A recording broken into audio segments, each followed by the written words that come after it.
right. Well, welcome back, everybody. This is we've had a little bit of a summer break, haven't we? Yes.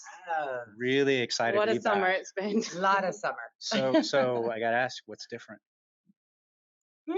Hair. I got a Hair? haircut. You did. You did. You got a big haircut. No more I ponytail. finally got rid of that whole COVID hair. So The frat boy wings. Oh, is that what you were calling it? That's I called it the terrible. surfer boy look. I would Southern prefer Cal. I would prefer that. I might have been from California, but Maybe. anyway, I don't say that often here in Texas Hey. anymore.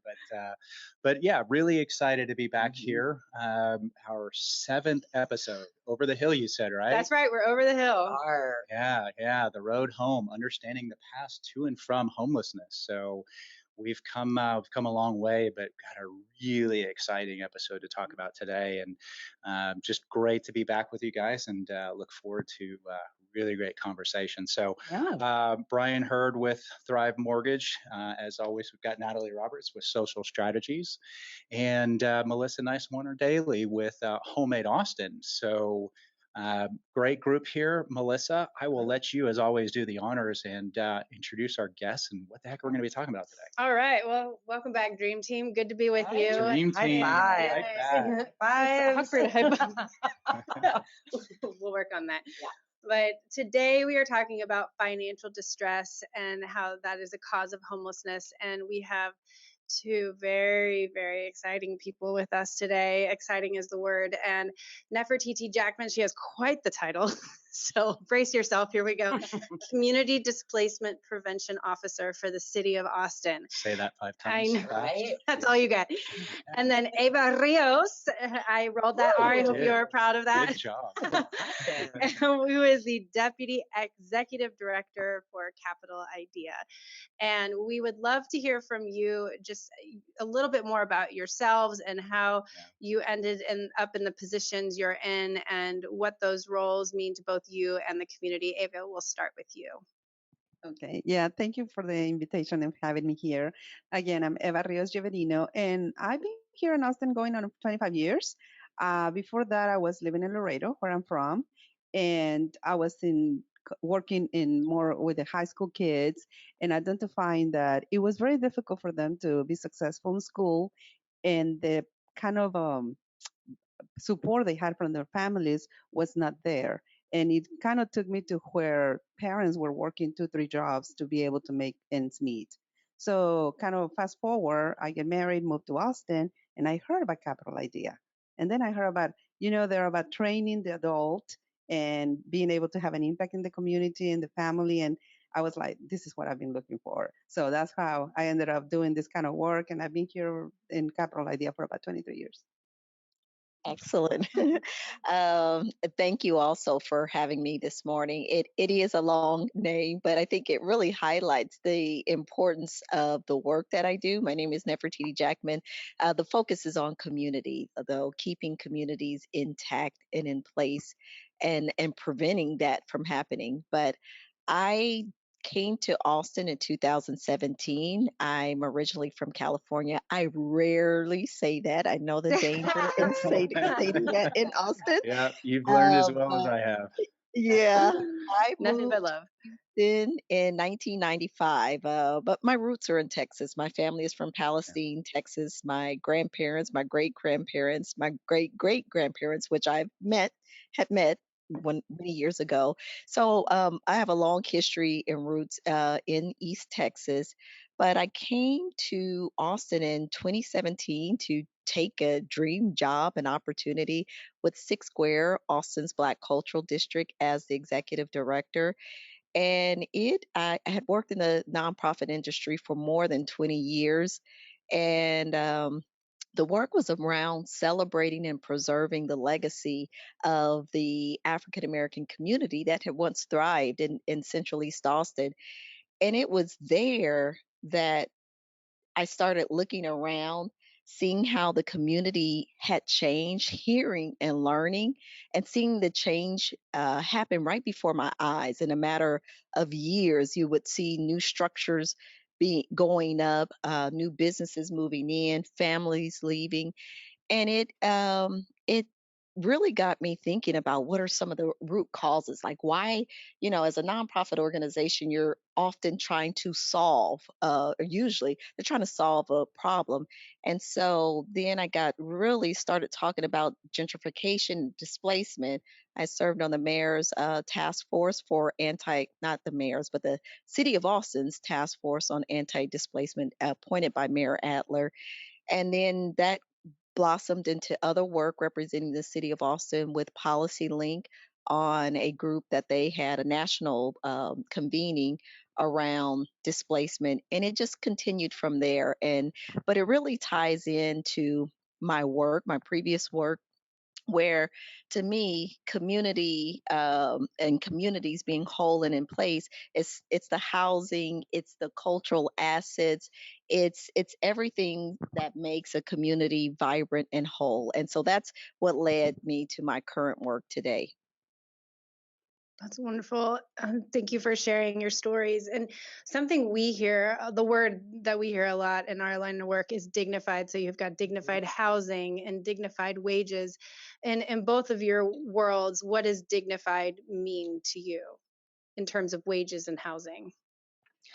you know the minute I heard you say dignified, I thought, I'll give you an example of that. I thought of a program that we have that we just launched this year as part of our tenant stabilization programs. And the program is called I Belong in Austin. And we are partnering with El Buen Samaritano on this program. And, they manage the contract for the city of Austin on that. And what it is, it's a fund to allow, and I hate when people face eviction, we provide money through this fund. When if you qualify under the guidelines that we have, if you qualified and you face eviction, you can get legal representation, right? And most of the time people who are evicted, they have no legal representation, they have no money for legal representation, so normally everything goes in favor of the landlord. So that's the first thing we do. And if there is a negotiated settlement, if there's an agreement reached between the landlord and tenant, but a tenant doesn't have money to pay, that fund will pay, right? So they can remain. And usually, again, that's the next step. You might reach a negotiated settlement, but rarely do the tenants have the money to pay. So then they're still evicted, even if they might have, the judgment might be in their favor. But beyond that, and there are cases where people are forced to move and be evicted. So, what we do, and this goes back to your question about dignified, we provide money for moving and storage. So that, and I'll tell you, and I don't talk about this often, and I know it happens in Houston, but when we were designing this program, I had just seen um, in Harris County in Houston where people were being put out, right? Because they hadn't paid their rent. And you seen all the people's belongings on the street and everything that Wow. they have worked for. And many times, families at this income level who face eviction, right? Oftentimes, this is all they have. So, what we're saying is, we're going to help you to move so you can move with your dignity, right? You can we'll help you, right? Instead of Because having I all think your that stuff just left we on the front lawn and any left on the personal street, belongings and all that kind Right. of stuff, that's everything. the opposite of dignified. Tears down. Yeah. Absolutely. Yeah, for me, I was thinking about the work of Capital Idea and dignified wages in this case. And I was thinking how many families are having to work two, three jobs to provide basic needs. So it will be, in my mind, is thinking, can a person just work for one employer, make good wages, be back at a good, decent time to hang out with the kids at home or after school, do the homework with them, that kind of a scenario, and not having to jump from one place to another one and just always find who's going to help me with the kids or who's going to be there to pick them up because I have to work, work, work. Not And having to stay two steps ahead. exactly. And you're Run always life. living paycheck by paycheck and you don't see a way out of it. That's really interesting because in our world, in the corporate world, you all talk about work-life balance. Mhm. We kind of take for granted that we're trying to find a work-life balance Right. with one job. I mean, it makes it exponentially more difficult when you're trying to find that balance with two or three, because you Yes. need to in order to make ends meet. So, Well, and then you take on that too, and I immediately went to what is the ripple effect? How does mhm. that? We mentioned the children. How does that go to the family, to the community, and it just it's a snowball that starts spinning out, right? So KUT just came out with a report earlier last month that said you'd have to work 152 hours a week at minimum wage in order to afford a 2-bedroom apartment in Austin. In Austin. Yes, It's humanly Absolutely. impossible. yes, that is So, true. so on that, what work are you doing, Ava, to help connect people with what you consider dignified living and a job with benefits? What we're doing at Capital Idea, we are an employer-driven organization. So we are sponsoring training for those individuals, low-income individuals, or underemployed or unemployed, who never had an opportunity to go to college. So we're providing a 2-year degree, a training, and we cover the tuition, the books, fees. But what is important is not only that we're covering that expense, but this is going to be training in a career that is going to allow them high wages, is going to allow them benefits and a career path. And in so many cases, our alumni continues going to school. And I'll talk more about it later in the conversation, but that is pretty much what we're focusing on. And also assigning someone to work with each of our students to walk the walk with them from starting their training until they're completed, and then they move into employment. So that's about 3.5 years that we kind of hang out with people to ensure that they're going to be successful and they're in the right path. Well, one of the things that was most impactful when we were talking about this yesterday is you mentioned that you're helping with the training for careers, not just jobs, Yes. but actual Yes. careers. And if we're saying that the statistic you mentioned, Melissa, is staggering, finding somebody a job, it's not really going to help that. And even no. if you're talking a little bit over minimum wage or whatever, the fact that you're doing careers to bring people up into that middle class range, that's really kind of what impacted me the most. Yeah, and I do want to add that the careers, like you said, they're is about bringing people from low income to middle class, and our focus is in healthcare and IT. We do have some trades, but the IT and the healthcare are the ones that our applicants come looking for the most. Although I'll bet you a number of our builders would love to hear you say the word trade. Oh So yeah. I know that's one of my questions. Is I what? had to say Yeah, it. we. Okay, then I'll We wait have for a that really. question on Trace to keep talking about it. Yeah, we definitely have a labor shortage in Oh the yes, building very much so. industry, and Nationwide. Yeah. Yeah. yeah, I mean, I would be curious to see, how could we? What do you think we could do to effectively create a pipeline for that industry? Not to You put you know, on the spot to solve the our problems. organization. I'm sorry. Go ahead. Our organization has been looking at so many ways on how can we outreach, how can we market these careers, the trades in this case. As an example, carpenters, plumbers and pipe fitters, sheet metal workers, electricians. And we believe that we just need to keep educating our community on those trades, that Mhm. they are good careers. Mhm. If someone cannot afford or doesn't want to make the choice, cannot afford to make that kind of choice to go to college, it's okay. There are other careers that can also give you that opportunity. So it's more on the education side of the I house. think it's And overcoming that elitist mindset that you have to go to college to be worth anything in the workforce too. Nefertiti, I was thinking about just when I've been in workforce development and how companies we've worked with have said your organization has changed the way we view the hiring process, and that they were giving interviews and opportunities to people who they would otherwise not have opened a door for because of potentially a criminal background. And in terms of housing, do you feel like that is starting to shift for the better as well, as far as opening up low barrier housing and housing for people who otherwise just don't have access to viable housing options? Um, is that opening up? Um, I can't speak to that, unfortunately. I think we are providing a number of resources through permanent supportive housing, through our initiatives, partnering with ECHO and other organizations. As you know, homelessness is a top priority for the city. I certainly believe that this is one of the things that we seek to do in response to the Project Connect investment. Um, we really want to partner with workforce organizations that are focused on that. I gave an example of the Mueller development that took place years ago, but I heard one of the developers speaking that there were over 11,000 jobs created throughout that project development. But unfortunately, what I heard also is that they had to recruit workers from Dallas and Houston to find the labor that they needed. They said that they just could not find the labor here in Austin.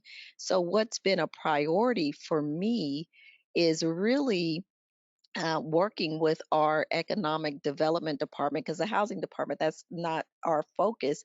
But what we heard from community members is that we need more than just housing. We need economic mobility, right? So we need opportunities to actively participate in this growing economy, right? They don't have the skills, the training, and so I want to know, like, I want to see that development and that training start now. Project Connect is going to be a 10-year project.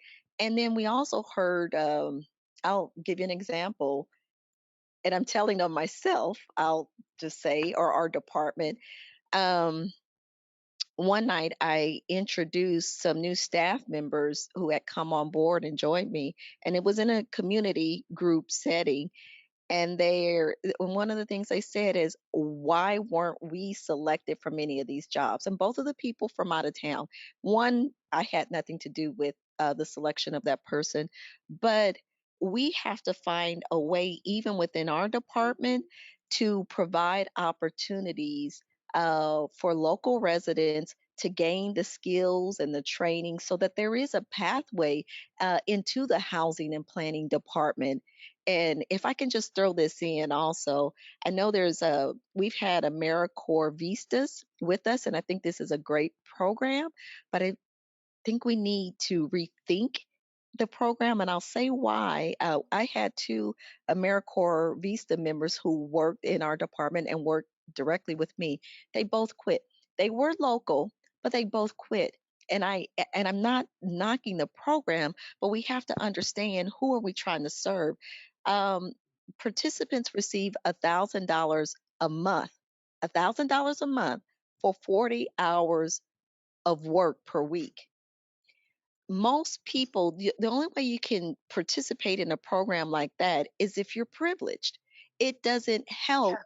And the first young lady who quit, she just said she lost her roommate, so she couldn't make it on $1,000 a month. And so it was a housing issue. She was in this great opportunity to learn a new skill, but she couldn't afford the housing, so she had to leave to get a better paying job. So we have to really rethink even the programs and trainings that we provide to.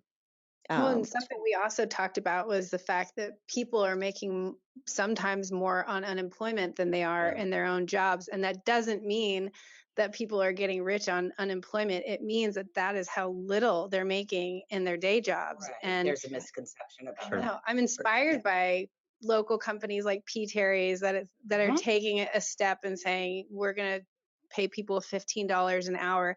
I've always loved them because they do hire, sometimes people with criminal backgrounds, or they're a very open hiring process. And now to say to people that we're going to give you more money to do the same job, it's just to get that. I mean, $15, you're barely still making it. I don't even think you can make it on 20. I mean, it's what statistic did you hear this morning about Texas? Mind blowing. Zillow just released this morning that Austin is now the second most expensive metro in the United States, only behind California. The least affordable, yeah. Yeah. And When then I you, moved here 15 years ago, the average cost of a home was $147,000. that was an We are age well ago. above Yeah. 500,000 now. When you start Yeah. factoring in daycare and all that kind of stuff, I Right. mean, Yeah, you know, Nefertiti was talking. it's incredibly difficult, Right, just you know. housing is just Yeah, scratching the surface. correct. You've got Correct. childcare, workforce, all the other components that go into I have a question and I hope it's applicable, but what initiatives is the city taking to, like, an example, Americorps, right? And that $1,000. Is there anything in process right now or discussion on what do we do that we can develop these programs and we can develop them with a livable wage help for the supplement. folks we're we're talking about? Is there anything that you can share that I know it's a big question? It is. Well, it's a. I will say this. There's two things. I am not sure. I will say Americorps is a national or federal Mhm. program, Right. and but I guess I want to highlight. I'm excited to highlight a program that I was just sharing with Eva. Was like, I want to talk to you because I think we. So recently, our department. We are going to launch a program, Displacement Prevention Navigators. I can't speak for the city more broadly because I just don't know. There's so much in the city, and I don't know what we have internally other than internship opportunities. And like I said, also AmeriCorps. But Right. one of the things and this is, I will say this is very early. And so the what you might see is going to be might be vastly different, but the goal with the displacement prevention navigators, the initial idea was to provide resources to families, let them know about home down payment assistance programs, like Eva was talking about for some of the graduates, and then go into communities, let them know about the Go Repair programs, and really have people go out in the community to share with the community the resources that exist within the housing and planning department. Well, we sort of began to broaden how we can do this. Like this could be a training program, right? So, yes, Mhm. they're giving resources to the community, but how can we pay them for the training, right? Um, Learn about because they have to learn about the resources. You can't take the resources Yeah. to the community if you don't know about it. So pay them for the training, right? And then help them to develop other skills so that the community receives a benefit, but then Mhm. also the participants in the program, we help to assess where they are in their career or their life. It doesn't have, and help them get to the next level. And so I see it as a win-win. And one of the key things that we're trying to do in the displacement prevention division is value community voices and their resources and their skill and expertise based upon their lived experience. So we often hire consultants, right, to tell us how can we do something better in the city? How do we, engage with people? But guess what? We can also pay community members, and we have been doing that. Pay community members when we consult with them to get a better understanding of designing programs that meet their needs and not based on what we think they need, but Mhm. based upon what they say their need. And so that's one of the things that we have been shifting through displacement prevention and centering the voices of people with lived experience. Well, and consulting, the people in the community, I mean, they're the experts, not some Absolutely. outside consultant. And Yeah. and what you're talking about kind of sounds like a paid internship in a way, which, we do it in the academic world. Mhm. Why not, where it's really needed? So I think it's a great idea. And you're aligned completely. My mind just traveled back to when we had Chris from the Other Ones Foundation on.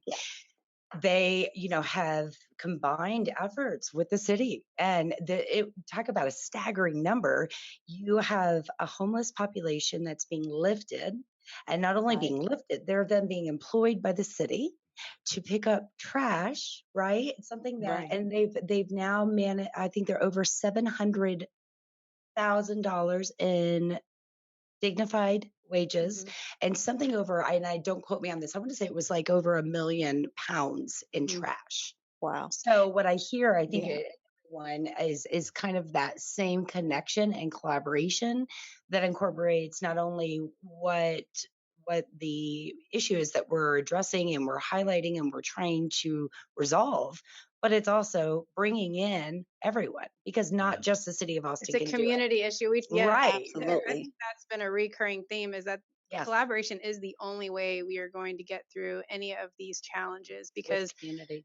it is, yeah, it's the city is not the knight in shining armor. The No. government, it's not one particular nonprofit. It is going to be all of us locking arms Absolutely. and maximizing our God-given talents, whatever those may be, to just mobilize and make things happen. And when you're placing people in positions in education, Ava, are you finding that your clients are staying here or are they taking their talent and going elsewhere? One thing that is fascinating is that they're staying here, and Good. that with the investment Amazing. that our public and private fundings are making, that investment is staying here as well. And what we're seeing, though, in the last few years is that they're staying in the area in Central Texas. They're not necessarily staying in Austin for the reasons we all know that it's Mm. expensive to live in here. But they're in Hayes, they're in Williamson, and Bastrop. So, yeah, they're here. And they also continue with their education, as I had mentioned before. So now you don't see just an associate's degree of nursing, which is a really good career, but they keep going. Now you have a nurse practitioner, a PhD, and we're very, very proud of all of them. So how Yes. difficult is it to get into the program and how long does it last? Good question. For registered nursing, is a very competitive program. We work very closely with Austin Community College, and we also have students going to Temple College. And it takes the students have to take about a year of courses before they are ready to apply into the ADM program. That's what it's called. And it usually takes about a couple of semesters, or for some of them, have been a year before they can get started. So And are we're y'all working. helping? Oh, sorry, go ahead.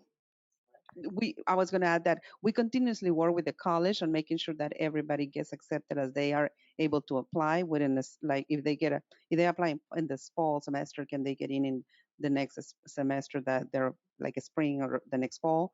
So we continue working with them on ensuring that there are enough seats for everyone. Yeah, when I've been in workforce development, I found that people shy away from education because they can't afford not to work and to go to school. So, does your organization help offset the cost of living that is associated with going back to school? Not just the cost of tuition, but childcare and other things involved. We do assist with childcare, and we cover the full tuition, books, any other fees related, like equipment or any supplies, especially when you're going to these different healthcare programs. We do not provide like a stipend for living expenses, but one thing that we've been doing since day one is that we don't tap into the financial aid funds that students received. So we're hoping they can and work with them also and advise them to utilize those funds so that they can work less hours and concentrate more in school. That's good. And it has proven to work. Also, our career guidance specialists, as our students are applying for the program for Capital Idea, they work on a financial, personal, and academic plans. And that's where we discussed, look, we are going to be asking you to be responsible for basic needs. And this is the commitment that we're making on what we're going to be able to provide. So there is that conversation that takes place ahead of time. And then our career navigators, they just continue to work with them and evaluate them.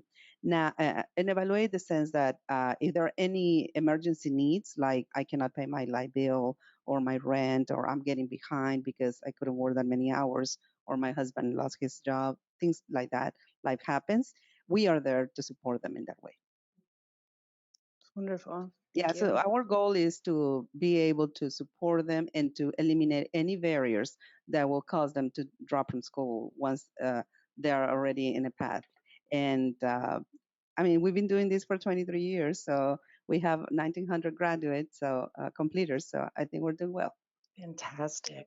In housing, we talk about, there's a seller's market and there's a buyer's market. And right now it seems like it's really difficult to find people to fill positions. So in the world of employment, is there such thing as an employee's market versus an employer's market? Is that are we in an employee's market right now? We are and we're not, because let's say if I'm going to put my attention in the hospitals, we have a shortage of nurses even before the pandemic, and now we still have a shortage of nurses. So employers, the hospitals, they want more nurses, but it's not like you're going to just go and apply and get the job. You have to go through the training and the licensing. So we need to just have more resources to be able to train more individuals, especially in our Central Texas region, who want to not only stay here, but who want to go for those jobs. So training is really needed.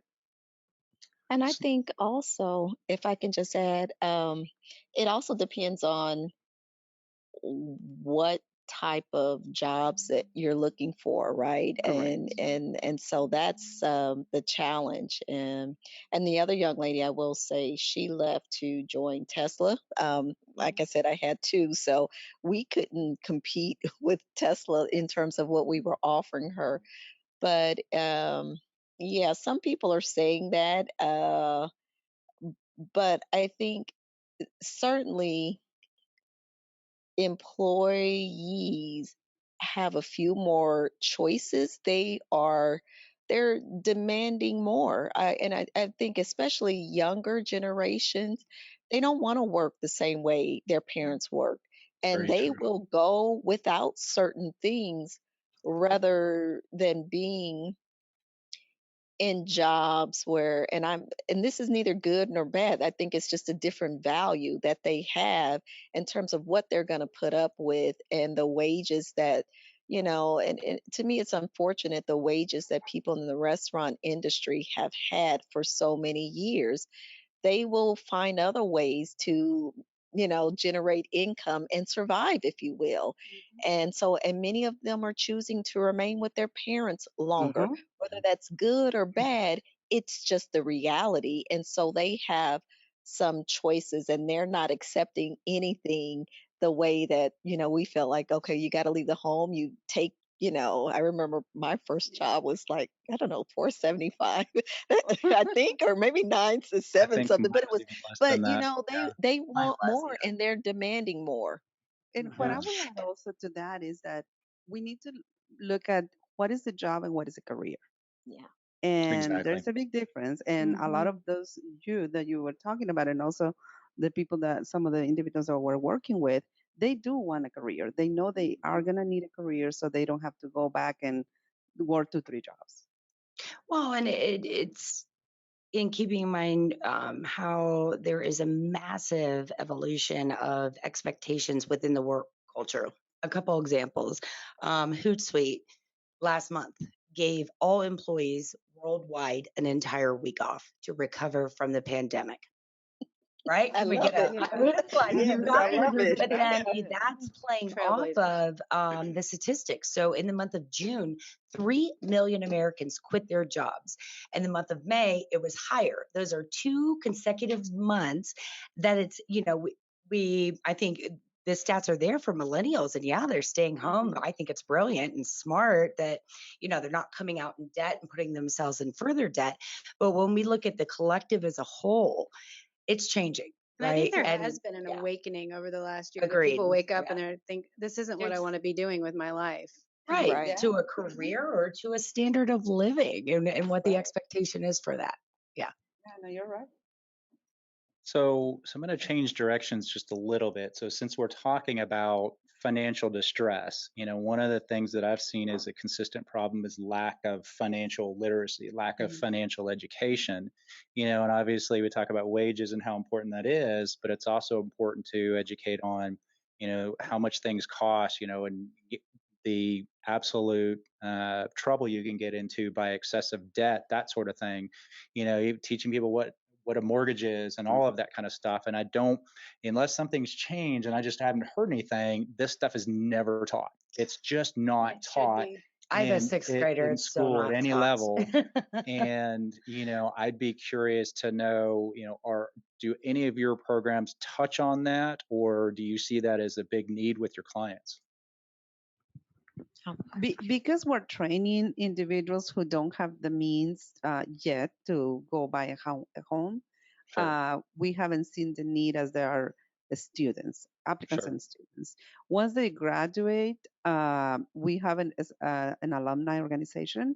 And I know that throughout the years, we have partnered with different entities in the community and provided also different information on different organizations who provide that kind of information. Because once they're graduates, then it's like, okay, I'm going to have a bigger paycheck, and I also have Right. dreams and plans. So that's when the graduates can benefit from it. I think just yeah. even having the opportunity to open a bank account if you have Yes. horrible or no credit, I think that is such a huge opportunity. Do you guys help navigate that process at all? Yes, right now we have enough banks from the local area who continuously, we do have our navigators team, our program team, they do provide through that bank different sessions on financial, I don't want to say stability, but it's financial information literacy that will help our students. It's critical, and it's not just debt. It's how to Hmm. save money. I'm sure we've all heard, but you Balance the start checkbook. saving $20 a week Yeah. at an early enough age, and let it just sit there and earn compounded interest and whatnot over the years, and by the time you retire, I mean, that's millions of dollars, and they just don't teach that to anybody. And I wish I would have known that, when I was 20, but or 18, whatnot. Yeah. But I mean, yeah, it's just learning those basics and how much it's learning, not and I realize that's going to be a struggle when you're still needing a career first, but Mhm. it's teaching, strategically in life, I guess is the way to put it. Not just what's going to happen next week or next year, but what's going to happen. How old am I? When am I? How long do I want to be working until I'm 80 or 90? And how do I prevent myself from having to do that? Yeah. And I think we just need a lot more education If to help I prevent that. can, I agree. I have to. I definitely agree. Financial literacy should be more a part of our traditional curriculum in schools, and there are a number of nonprofits that help assist households prepare. With down payment assistance and learning like what are the processes of buying a home, and we have a home buyers, the housing and planning department, a down payment assistance program Mhm. and information that we provide. But I'd also like to just point out two things, and I think this sometimes the narrative the reality of what actually has happened. And especially, I want to focus on the African American community because for so many years, and people said, well, they need home buyer assistance training and financial literacy. The experience in America for the African American community, there are so many families who had their property stolen from them. There was eminent domain. They got unfair mortgage loans that would not have been given to other communities, and there were predatory practices, as we saw even in lawsuits that many financial institutions face, like Wells Fargo and others, as recently as the most recent financial crisis, right? So a lot of predatory lending, and you Sure. have the payday loan places Hmm. that are Yes. are predominant in black and brown neighborhoods and communities. And so, and it is, so you have, I will say, wealth theft. And I have to call it like it is. Mhm. And Yeah. and farmers, black farmers have sued the federal government. And so I sometimes get concerned when I hear, well, we just need more financial literacy in black. And if you think about the VA loans, when white families were being given VA loans in the 50s and so forth, they weren't made available to Black families. And as a result, you've had this huge wealth gap. And so I want to make sure we understand it's not a knowledge gap. It's a wealth Sure. gap because we were excluded, often excluded from those opportunities. And now that you see the difference in the financial wealth of African American families and white families. And so I think there's often two strains. I would agree, Brian, that we sort of do need to get back to that Yeah. because that isn't the case for everybody.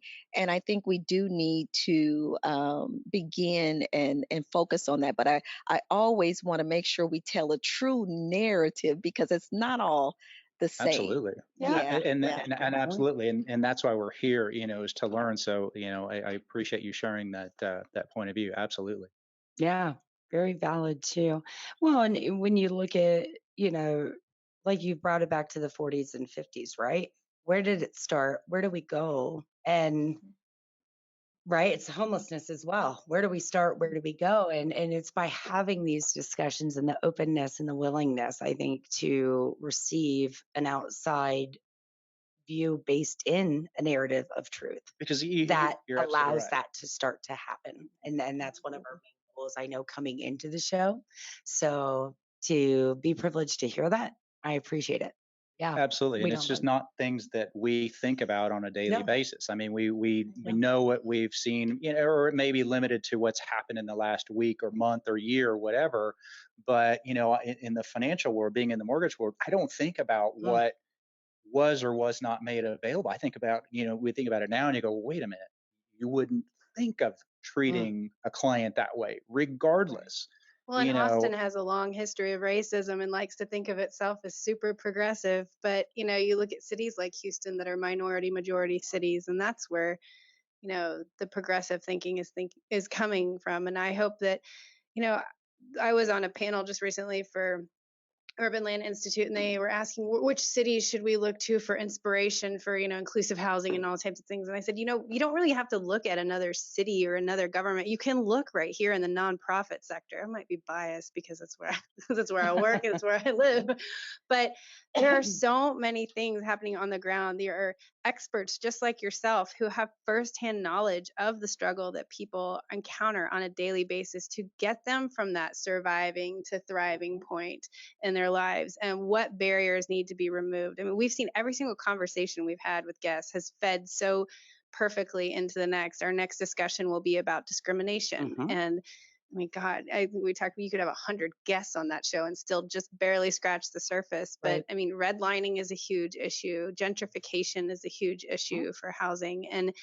I was so excited about the cut and cap project that we were going to have years back. Do y'all remember where they were going to yeah, create a green space that went over? They were going to bury the highway and just create a space between the east and the west, and it would bring together the two parts of the city that Oh, had I been so do. Yeah, segregated. And that was they did it beautiful. in Dallas, So but it's that's back up. They're I talking is thought it? the yeah, today, I the thought I I thirty saw that in the five business cap and journal or stitch. something. Well, Yeah, this yeah, Hayes it's County gorgeous. resident would be very pro that. Not that I get to vote on it or anything, but I just think, those types of courageous measures and, Yes. just desegregating and, people are getting pushed out further and further. And, something that Phyllis brought to our attention the last discussion we had is, your servers can't work remotely. Your sure, factory workers sure. can't Right. work remotely. Like people who need to get into the city, you can't push them so far out that they can't afford Frontline. to Yeah, get in. Well, and I would be doing a disservice to, I think, where the industry I work in and where I come from, sharing with you all. We have every issue and problem that we've all mentioned. I can tell you every day, to be candid, I fight municipalities. I fight city councils. And I fight them because I am and a wonderful hundreds of people are fighting to bring in attainable sure. housing, but the municipalities are unwilling to have a perception It's because of of an NIMBYism. evolved product. And Phyllis brought this up, right? We said, I believe, Phyllis is with Habitat for Humanity. yeah, and she had said, what if we created a world where you didn't know somebody's income based on their front door or their home or Yeah. whatnot. So I think we do have absolutely underlying issues, overlying, and they go as deep as the very people who create the regulations that prevent us from bringing that housing to the market. Well, and I think what was impactful in what you said, Nefertiti, is, it's not just if we were to fix every problem today, Right. if all of a Yeah. sudden we woke up tomorrow and all of these issues we were fixed, it doesn't change the fact of what damage has been done over the Great point. last 50, 60, 70 years. And we talk about compound interest. That's Right. compound interest on, Good point. the lack of wealth that was taken Right. away. So, and Right. those are things that, obviously Yeah. people like me really need to think about. And Right. again, I appreciate you sharing that. And so, also, I think the work around displacement prevention is around equity, right? So, how do Sure. we, like you said, how do we correct um, those imbalances in terms of opportunities, neighborhoods that have been historically and communities that have been historically excluded from, income and economic opportunities, and how do we take corrective measures to reinvest in those communities and people? And so that's, I think, one of the most beautiful things about the work that we're doing is centering equity around housing, and it's challenging. And I think you're right. Like, nobody wants to see any. They often don't want. We talk about. I think about the homelessness issue, right? And I know the city of Austin is now being sued about where.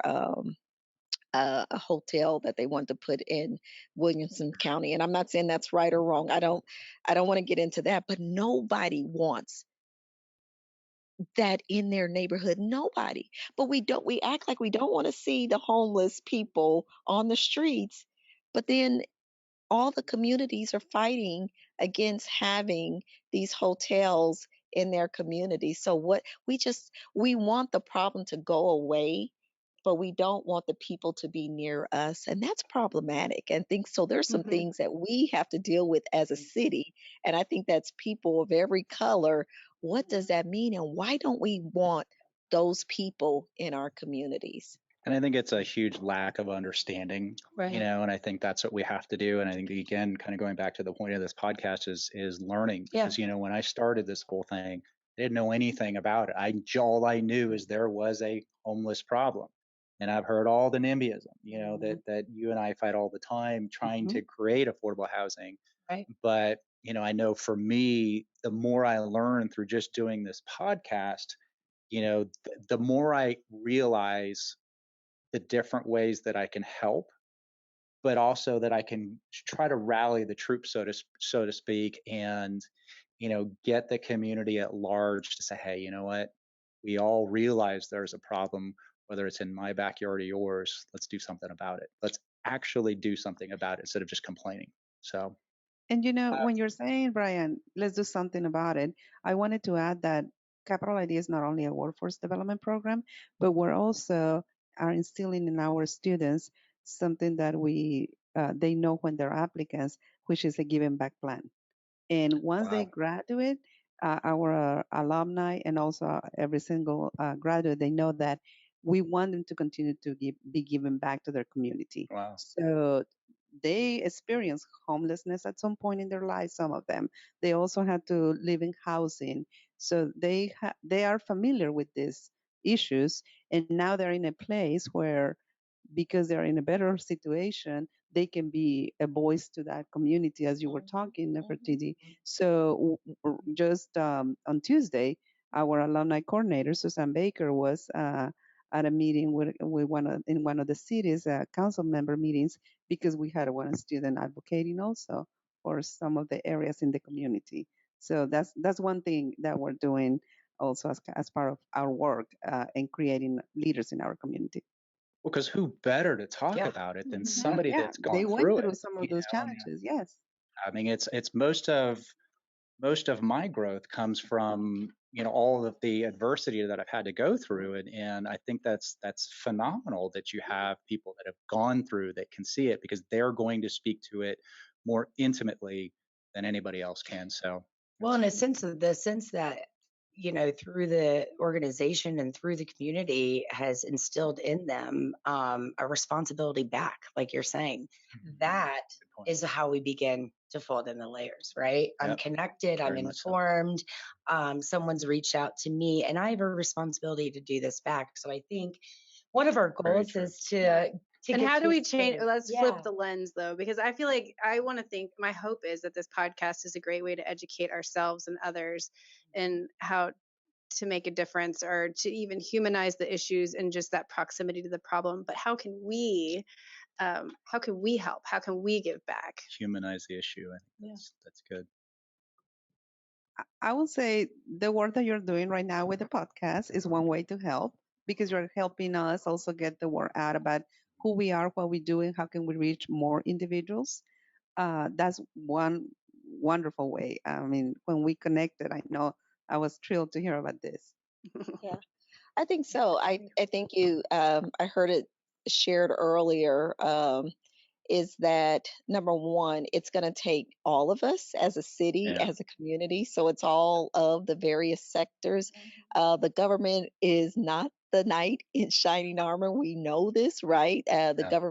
government can move, and it should, to me, work to solve or provide a voice for those who are voiceless, but we don't move nimbly, right? So we do Yeah. need the private sector for that.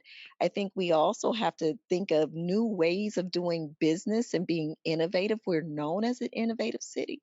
And then also, it does take our nonprofit sector, and then we need to have a thriving philanthropic sector as well to help address these needs. And we hear about all of this wealth.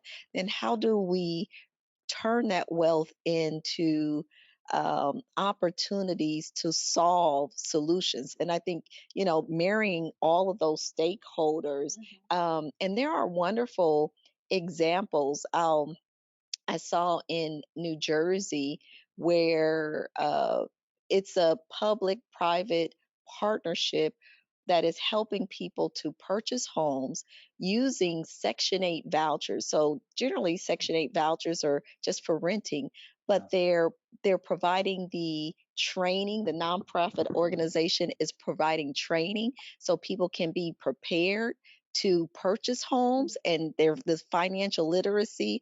You're working with the government and the city of Newark, New Jersey, to help people get into homes, and there's a down payment assistance. So it's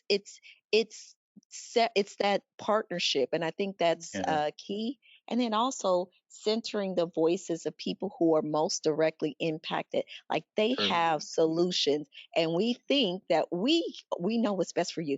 No, we have to center people Right. and find out what are my needs, and so that we can respond in a way with greater intention, love, and compassion. I mean, we do that with architecture. We have a project going on right now that we're designing a courtyard and we're going to engage the residents of that community. I mean, why wouldn't we engage someone to design their future for As them? opposed to you deciding. Yeah, it for them. right. Yeah. Us to, Yeah. to Good just point. project our, Good point. ideals. And well, I just thank you both so much. Absolutely. Yes. I've learned Yes. so much, and I feel like this conversation, I wish you could stay for the next one because I feel like it does dovetail so perfectly into the conversation we're going to have with Mimi and Cynthia. So thank you for all the work that you do Absolutely. in the community, and we'll definitely stay in touch and keep educating ourselves. And if there's any other resources we can connect our listeners and ourselves with that we can continue to make a difference, please don't hesitate to let Absolutely. us know. Thank you so Yeah, much for the thank- space and the time. Thank yeah, you. thank you for having us. We Absolutely. appreciate Thank that. you. Thank you. Thank you.